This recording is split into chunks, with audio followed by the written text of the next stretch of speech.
항상 실황으로 참여하는 여러분 모두를 성삼위 하나님의 이름으로 환영하고 축복하고 사랑합니다.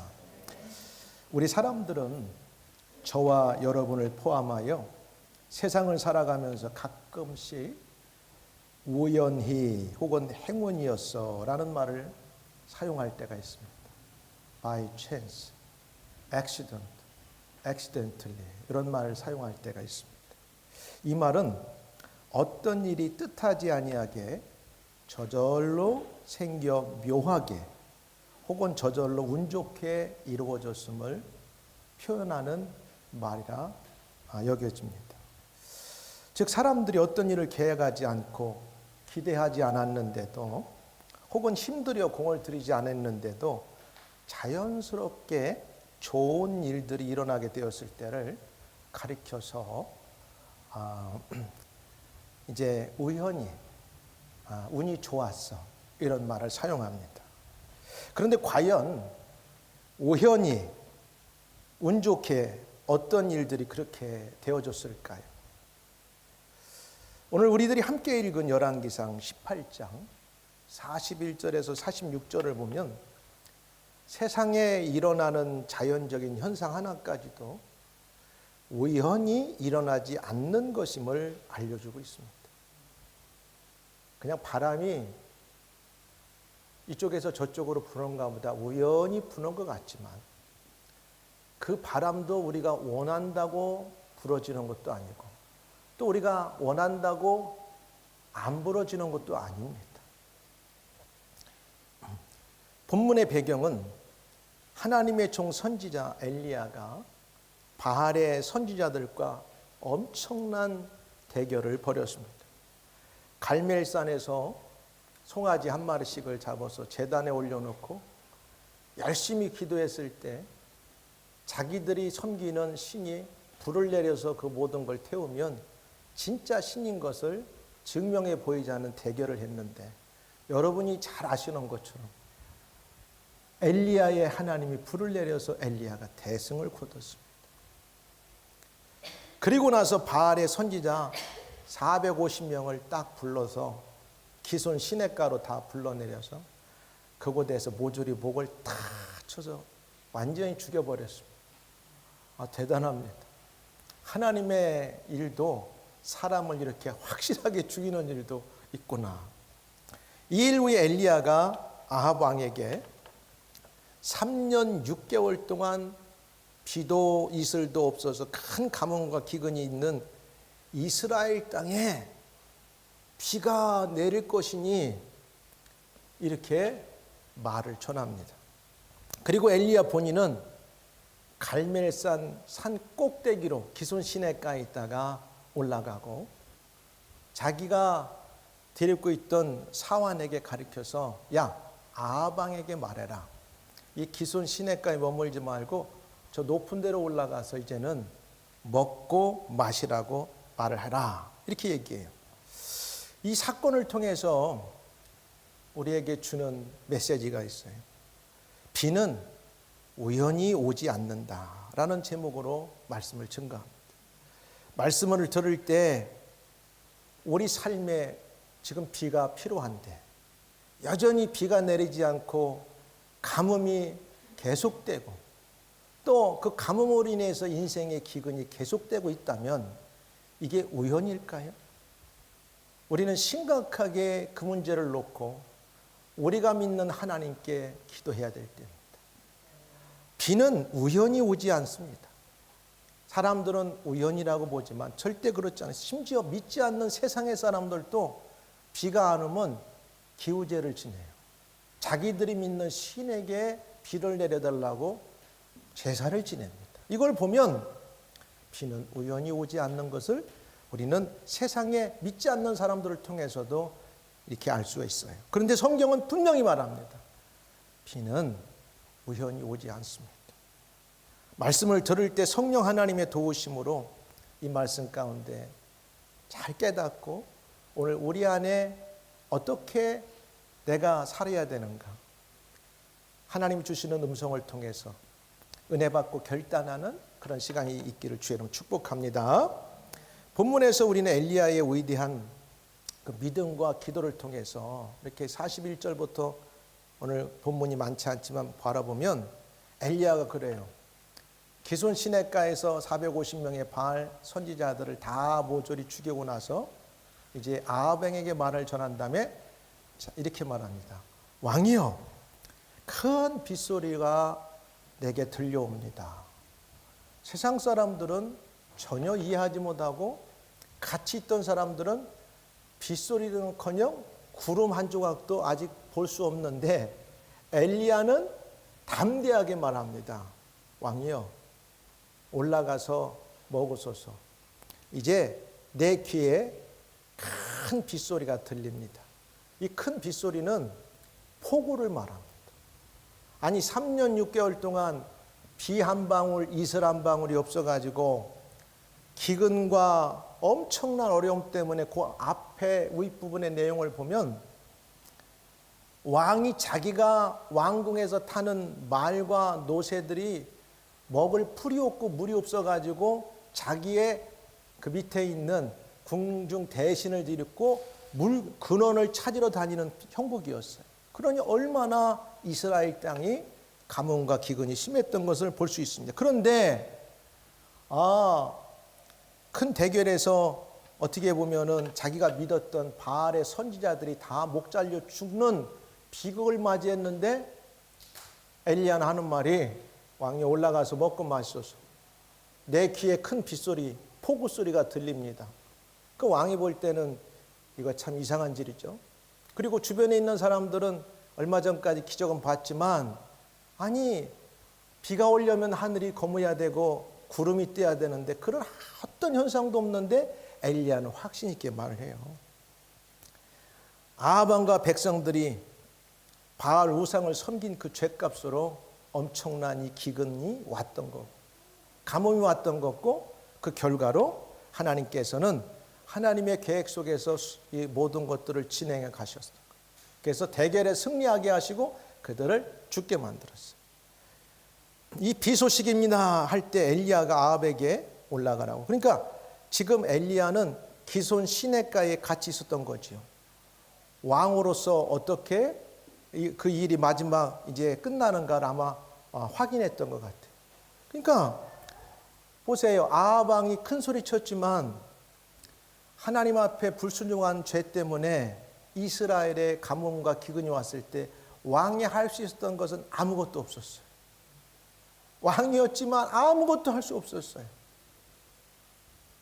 그가 믿었던 모든 바알의 선지자들은 모조리 다 죽게 됐어요.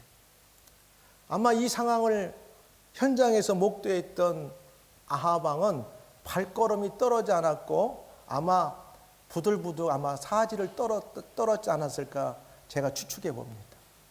왕이지만 너무 초라하고 자기가 믿었던 모든 사람들은 다 죽었고 그러니 그 어찌할 수 없어서 아마 발만 동동 구르고 있었지 않았나 싶어요. 그러니까 아직까지 왕은 정신을 못 차립니까?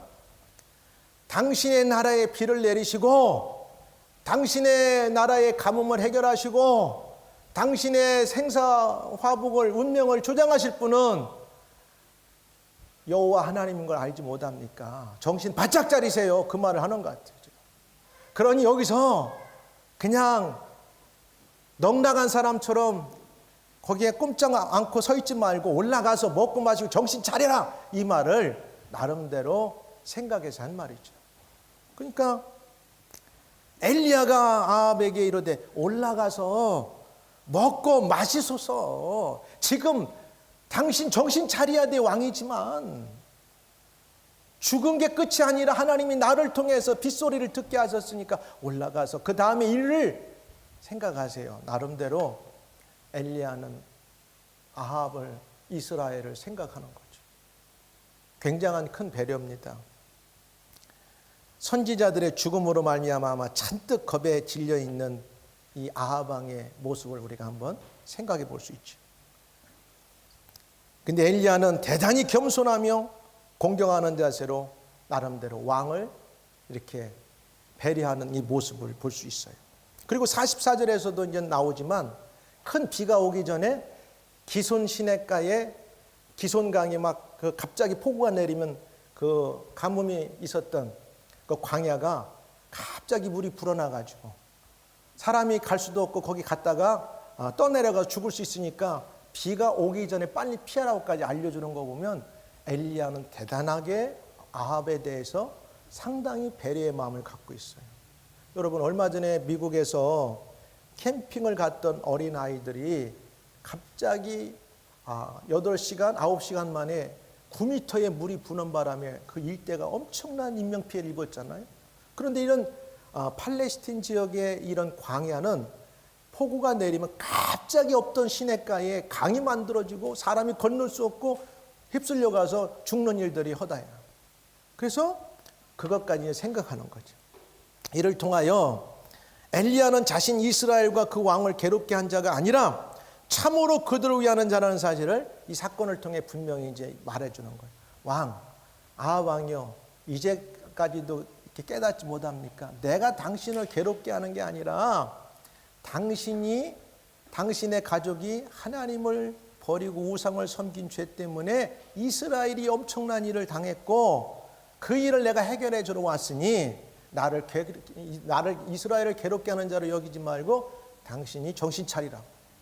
나름대로 엘리야는 정중하게 아주 극악무도한 왕이었지만 아합을 상당히 배려하는 마음을 보여주고 있어요. 그리고 빗소리를 들어요. 있다고 말합니다. 큰 빗소리가 있나이다. 엘리야는 두 가지 면에서 큰 빗소리를 들었던 것 같아. 먼저 한 가지는 1절에 18장 1절을 시작하면 분명히 말해요.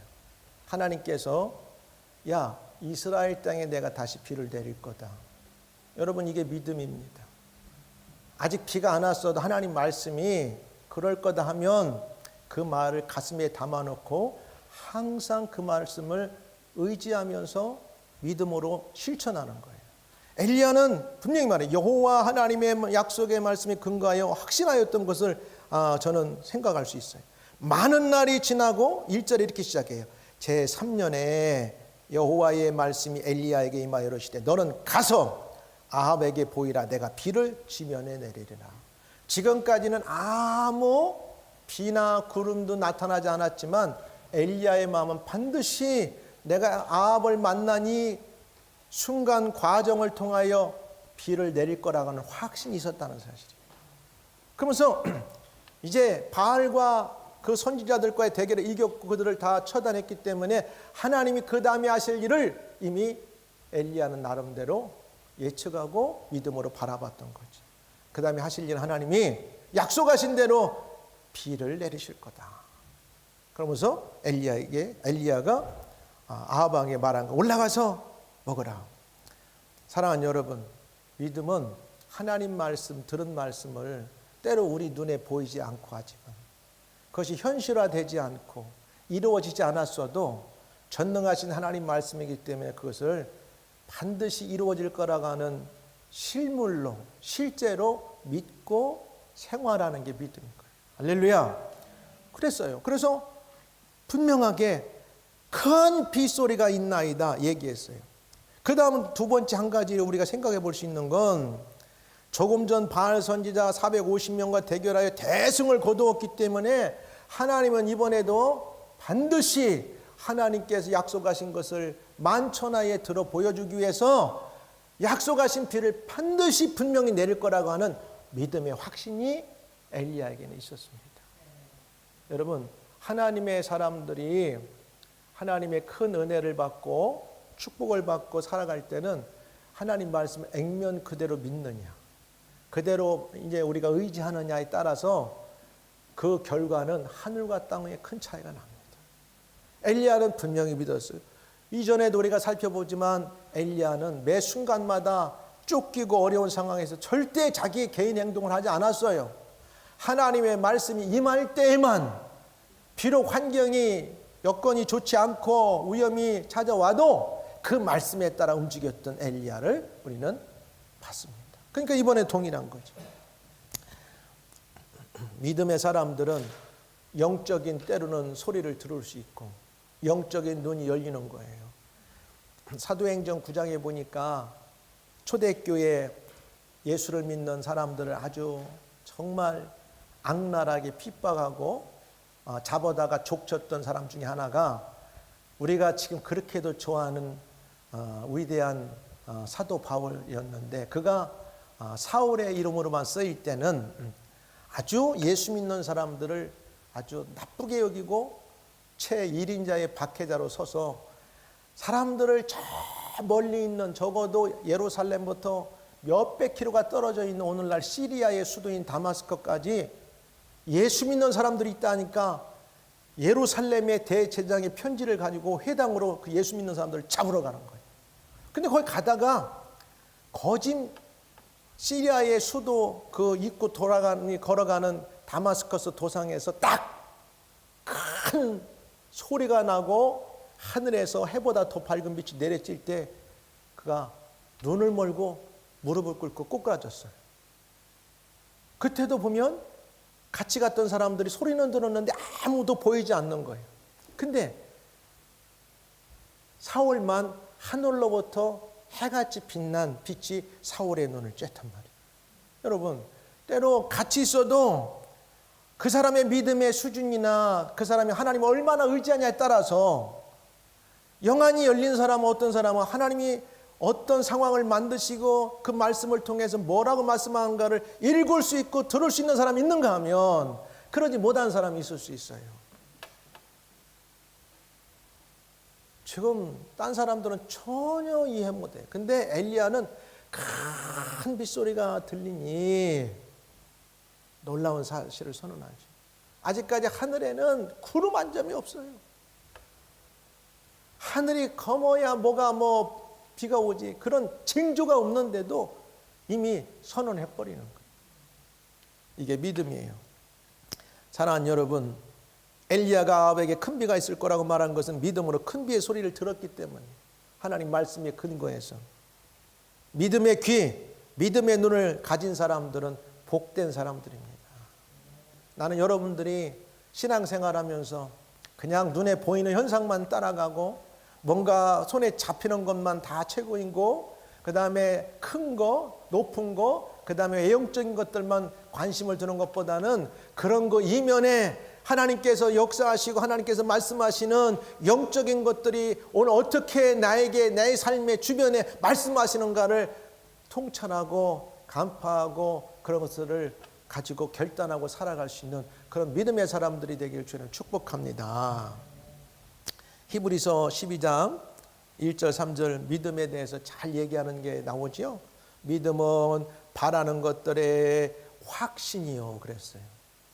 나는 나 스스로를 믿을 수 없어. 나는 내 말도 내가 확신할 수 없어. 왜? 나는 부족한 인간이. 그러나 하나님의 말씀은 내가 다 이해하지 못하도 그 말이 하나님 말씀이라면 나는 100% 그게 옳다고 확신해. 이게 하나님을 믿는 사람들의 믿음의 총이에요. 그리고 하나님의 말씀은 내가 아직은 보지 못했지만 본 거 이상으로 실제 본 것처럼 나는 그렇게 인정해. 이게 믿음이에요. 그러니까 비가 있을 거라 아합에게 가서 얘기하라 하니까 이 대승을 거두고 그들을 다 큰 일을 해결해 놓고 선언합니다. 큰 비를 듣습니다. 이게 보면은 인간적으로 보면 비합리적이고 맞지 않는 소리지만 이미 그는 믿음으로 선포하고 믿음의 소리를 듣고 있었던 사실입니다. 여러분들이 살아가면서 이런 믿음으로 듣고 믿음으로 보는 은혜와 경험들을 가기를 주의 이름으로 축복합니다. 엘리야는 큰 소리 비를 듣고 어떻게 했냐? 야, 두 번째 이렇게 보니까 갈멜산 꼭대기에 올라가더라고. 기손 시냇가 강가에 있다가 아합 왕에게는 저 갈멜산 아마 어느 중턱까지 올라가라 했겠죠. 그리고 자기는 그 갈멜산 꼭대기까지 올라가. 그 이런 성경을 볼 때는 잘 보여야 돼요, 여러분들. 아니 별거 아니게 뭐 꼭대기라는 말 꼭 써놓고 뭐 높이를 써놓고 그 이유가 있겠죠. 뭐 밑에서 기도해도 되는데, 우리가 주일날 그냥 집에서 예배 드려도 되는데 사정이 못할 때는 그럴 수 있어요. 근데 사정이 가능한데도 꼭 저 집에서 예배 드릴 수 있다? 아니면 또 우리가 사정이 안 될 때는 이렇게 방송을 통해 예배 드릴 수 있어요. 그러나 사정이 되는데도 꼭 우리가 모이는 교회라고 하는 장소에 예배 안 드리고 그렇게 하는 것이 정당한가? 한번 생각해 봐야 돼. 아니 똑같이 기도하면 되지. 그리고 뭐로 꼭 갈멜산 꼭대기까지 올라가기는. 뭔가 이유가 있는 거죠. 아비 먹고 마시러 올라가니라 이제. 그래 뭐 내가 여기서 굶어분들 해결할 방법이 없지. 그죠? 먹고 정신 차려야지. 그래서 올라가서 먹고 마셨어요. 엘리야가 갈멜산 꼭대기에 올라가서 땅에 꿇어 엎드려 그의 얼굴을 무릎 사이에, 이것 좀 한번 올려봐요. 넣고 이렇게 나왔어요. 어떻게 기도했냐면 엘리야의 기도는 땅을 완전히 이렇게 무릎 꿇고 고개를 쳐박고 양쪽 이 사이에다가 고개를 이렇게, 미안합니다, 이렇게 집어넣었어. 쳐박았어 이렇게. 얼마나 힘들어. 무릎 꿇는 것. 여러분 요즘 기도하면서 무릎 꿇는 사람 있어요? 우리 어릴 때는 이런 의자가 어디 있어? 이런 마룻바닥에 얇은 방석 하나 놓고서나 기도할 때는 무조건 두 무릎 꿇고 기도했어. 그렇게 배웠단 말이에요. 그리고 기도할 때 기도원이나 저런 산기도 가면은 몇 시간씩을 무릎 꿇고 기도했어요. 근데 오늘날 무릎 꿇고 기도하는 사람이 얼마나 많아요? 쉽지 않아요. 근데 산 꼭대기 올라가서 이 모습을 가지고 엘리야 기도했어요. 그 다음 번 또 보여줘. 또 그 다음에 갈멜산이 어디야? 그 다음에 기손강이 나오죠. 비가 안 올 때는 기손 시내야. 물이 없으니까요. 또 더 비가 안 오고 가물으면 그냥 광야야. 근데 비가 조금 오면은 시냇강. 근데 비가 많으면 여러 개 작은 시냇가들이 모아져서 큰 강을 이루니까 기손강. 그리고 그 밑에는 북이스라엘 지역의 가장 넓은 평야였던 이스라엘 평야라고 하는 지역. 그게 지금 오늘 배경인 거야. 왼쪽에 저 갈멜산이 있고 그 밑에는 지중해 바다. 자, 내리세요. 그럼 이해 가죠? 갈멜산에 올라가서 42절을 보면 엘리야의 말을 들은 아합은 그제서 안심하고 먹고 마시러 올라가고, 엘리야는 갈멜산 꼭대기에 올라가 땅에 엎드려 기도했어요. 아마 이 자세는 기도했다는 말은 안 나오는데 분명 우리 모든 신학자들이나 목회자들이 성경을 보는 입장에서는 백발 십중팔구 기도하러 올라갔다고 우리는 보는 거죠. 기도라는 단어는 안 나오지만 저 자세는 하나님께 기도하러 올라갔다. 여러분 참 보세요. 이스라엘 백성들이 출애굽을 하고 나서 처음 광야에 나와서 이제 아멜렉과 처음 싸울 때, 군대도 아직 조직되지 않고 무기도 없을 때 뭐라고 하냐면 모세가 이렇게 말합니다. 여호수아를 불러놓고 너는 나가서 싸울 만한 사람들을 다 모집해 내일 나가서 저들과 싸우라. 나는 여호와의 산에 올라가 내가 손을 들고 하나님께 기도하리라. 아니, 땅에서 기도하면 되지 뭐로 꼭 산에 올라가냔 말이에요. 근데 그 의미가 있는 거예요. 그럴 때는 하나님과 우리가 그랬잖아. 높은 데 올라가면 밑에 있는 것보다 저 높은 위에 계신 분하고 좀 가까워 보이고, 뭔가 거기에는 하나님과의 더 긴밀한, 그다음 기도에 집중할 수 있는, 온전히 부르질 수 있는 그런 어떤 환경을 우리가 묘사하는 거죠. 무릎을 꿇고 했다고 하는 것은 우리가 그런 설명을 이렇게 해요. 그래도 복종하는 자세. 하나님, 이 비가 오는 것도 하나님이 내게 이미 말씀하셨지만 내 힘 갖고는 안 됩니다. 여러분 잘 보세요. 하나님이 우리에게 은혜와 복을 엄청나게 성경을 통해서 이렇게 살면 준다고 했지만 그냥 주는 게 아니에요. 그렇게 살아야 되고 그렇게 달라고 하나님께 기도를 통해서 얻어야 된다고 하는 걸 보여주는 겁니다. 애들이, 부모들이 때로는 배고파서 목말려서 줄 수도 있지만 말하지 않을 때는 어떤 때는 몰라요. 엄마, 아빠 배고파. 뭘 그러면 그래? 얼른 주는데 나중에 지쳐가지고 힘이 없을 때, 애가 시무룩해 있을 때 왜 그래? 그러면 아니 배고팠고 목말렸어요. 그러면 왜 달라고 하지 않았니? 이렇게 얘기할 수도 있는 거죠. 똑같아요. 그리고 머리를 숙였다는 건 자기 능력이 아니라 하나님께 겸손의 자세를 표했다는 하나의 표현이라고 볼 수 있어요. 얼굴을 무릎 사이에 넣고 기도했다는 이 자세는 기도를 하나님께 정말 온 마음 다하여 그냥 간절하게 완전히 하나님께 이 모든 상황을 의지하고 맡기고 하는 자세를 보여주는 거죠. 다른 것은 1절 보지 않고 그냥 하나님께만 기도의 자세를 보여주는 거죠. 우리는 엘리야의 기도를 두 가지로 특징 지을 수 있는데, 하나는 간절하게 기도했다. 그리고 또 하나는 간절하고 뜨겁게 기도했을 뿐만 아니라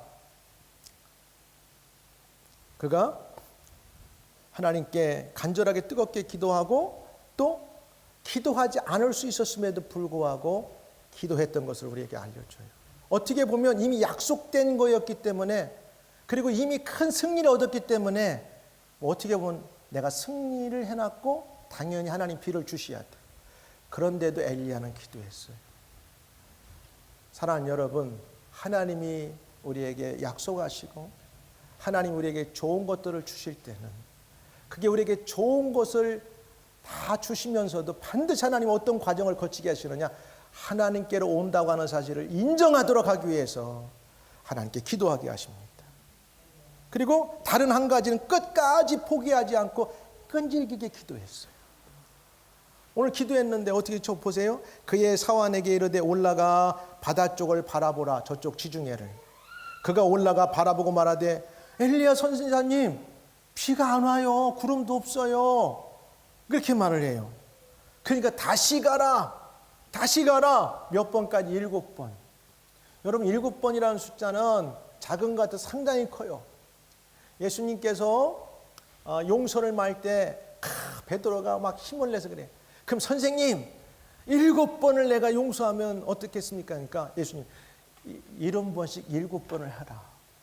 그래도 유대 사회나 그 당시 우리도 생각해 볼 때 남의 잘못이나 어떤 일 할 때 적어도 7번 추라이 한다고 하면 상당히 많이 하는 거예요. 그러니까 엘리야의 기도는 두 번째 이렇게 볼 때 특징은 끈질기게, 끈기 있게, 한 번 갖고 안 되면 또 가서 봐라. 또 가서 봐라. 또 가서 봐라. 또 가서 봐라. 7번째 가니까 그제서 손바닥만한 구름 하나가 딱 지중해서 떠올라요. 선생님, 드디어 구름이 손바닥만한 게 떠올랐습니다. 그 사람들이 웃었을 거예요. 헤헤, 그 손바닥만한 구름 하나가 뭘 어떻게 하려고.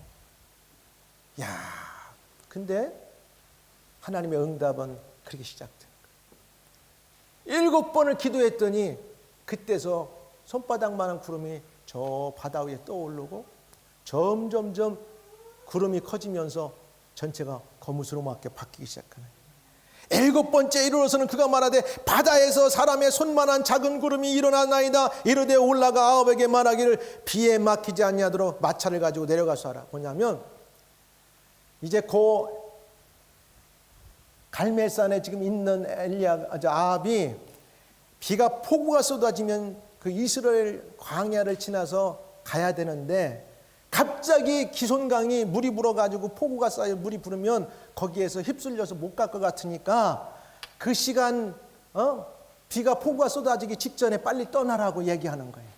왜? 이미 하나님께서 구름을 뜨게 하셨고 비의 이제 징조가 이제 서서히 이제 몰려오기 때문에, 그럼 이 비가 영어에 보니까 heavy rain이라고 나와서 폭우.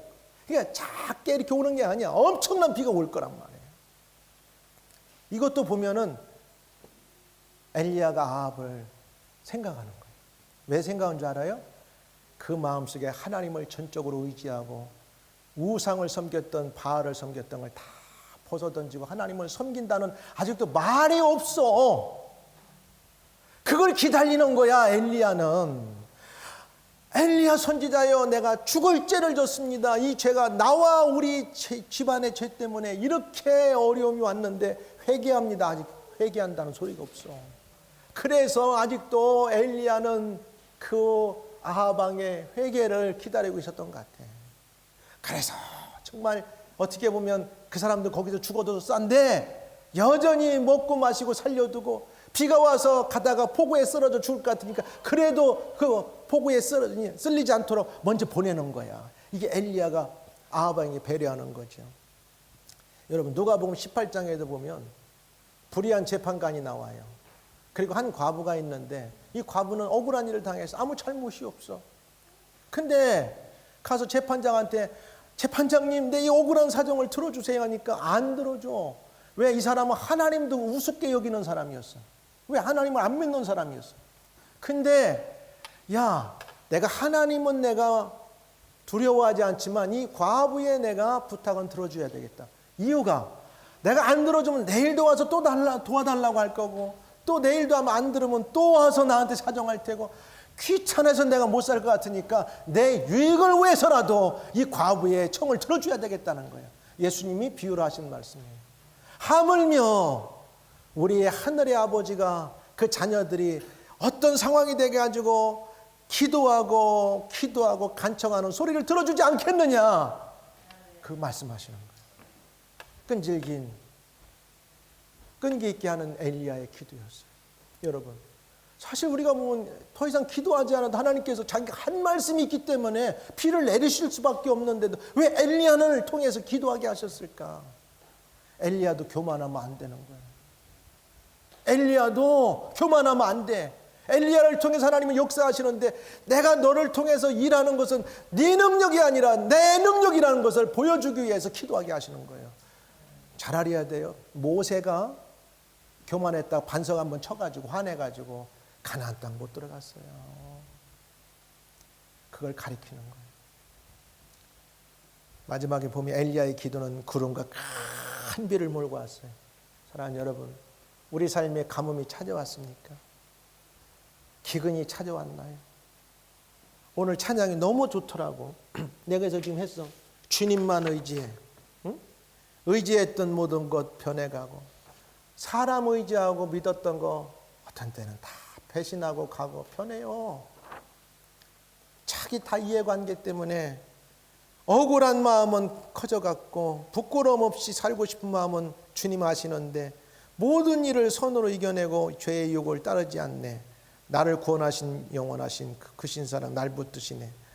참 내 삶이 문제 있고 초라하게 보이는데 하나님 내 삶에 왜 이렇게 가뭄이 오고 기근이 찾아오는데 비는 언제 옵니까? 하나님 믿으면 잘 주신다고 했는데 왜 안 됩니까? 기도하라는 말씀이에요. 기도를 통해서 주시는 거예요. 엘리야가 기도 안 해도 됐을 텐데 엘리야는 기도했잖아. 생명 걸고 기도한 거예요. 생명 걸고 막 머리를 막 여기다 눕고 막 딴 데 할 것도 없고 그 높은 산에 올라가서 그 뭐냐, 나는 아무것도 아닙니다. 나는 하나님의 능력의 통로로 쓰임받는 종입니다. 엘리야의 위대함이 여기에 있는 거예요. 할렐루야. 그래서 엘리야의 그런 기도를 하고 나니까 막 구름이 막 몰려오고 비가 몰려오는 거예요. 7번째 일어서는 그가 말하되 바다에서 사람의 손만한 작은 구름이 일어납니다. 조금 후에 구름과 바람이 막 쫙 일어나더니 하늘이 캄캄해지며 큰 비가 내리는지라 아합이 마차를 타고 막 이스라엘로 가는데 조금만 늦었으면 기송강에 막 물에 휩쓸려서 마차가 아마 떠나갔을 것 같아요. 야, 그리고 나서 여호와의 능력이 엘리야에게 임하며 그가 허리를 동이고 마차를 탔다는 말도 없는데 마차 탔던 아합 왕보다 더 빨리 가는 거예요. 이건 하나님의 능력인 거예요. 소위 말하는 축지법을 사용한 것 같아. 하나님께서 막 바람으로 근데 엘리야는 죽지 않고 하늘나라의 성령에 이끌려서 바람으로 올라갔잖아요.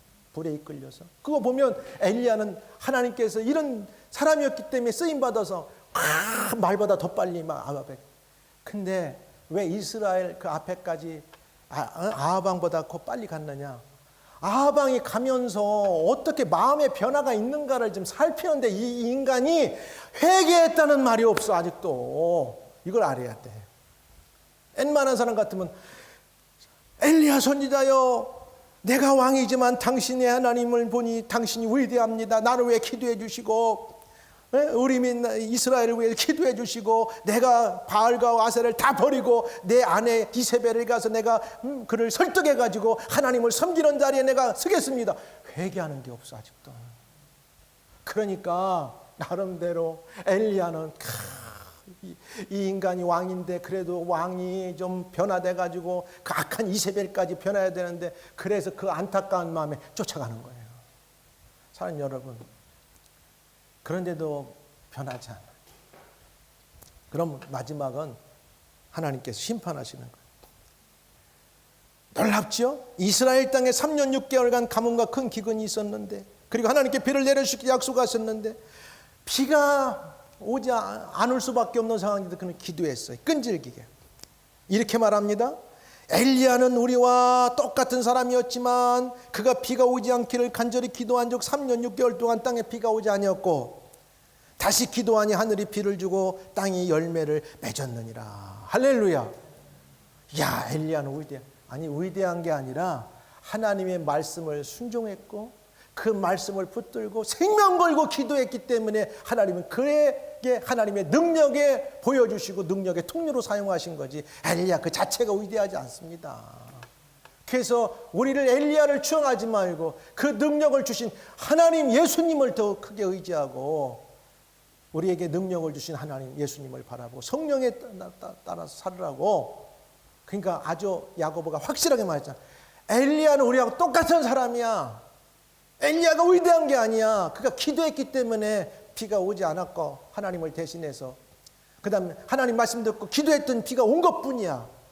여러분, 답이 나왔죠. 여러분, 우리 삶의 때로는 삶이 촉박할 때가 있어요. 누구도 도와줄 수 없고 주님만 의지해야 되는 상황이 있을 수 있어요. 그냥 될 대로 되겠지, 우연히 좋은 일이 일어나겠지, 그럴 수도 있어요. 근데 그 모든 것도 누군가 여러분을 위해서 기도해 준 것이 결과라는 사실이고, 또 때로는 여러분이 엎드려서 기도해야만 해결할 수 있는 일이라는 사실을 꼭 기억하시기 바랍니다.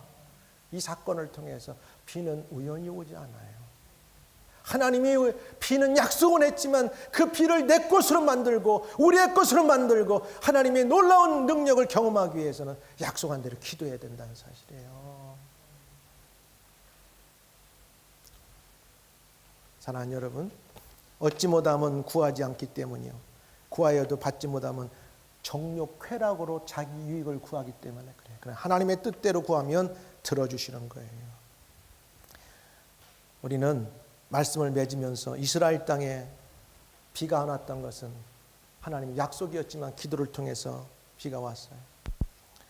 참새 2마리가 한 아사리온, 5마리가 2아사리온에 팔리는 것도, 또 우리의 머리까지 세신 받으신 하나님께서 그럼 우연히 어떤 일을 행하시나요? 그렇지 않아요. 모든 만물이 주에게서 나오고 주로 말미암아 지금도 섭리가 되고 주에게로 돌아갑니다. 말씀을 맺으면서 한 주간 어떤 일이 우리 앞에 있던지 간에 하나님 약속의 말씀 꼭 붙들고 기도하며 승리의 삶을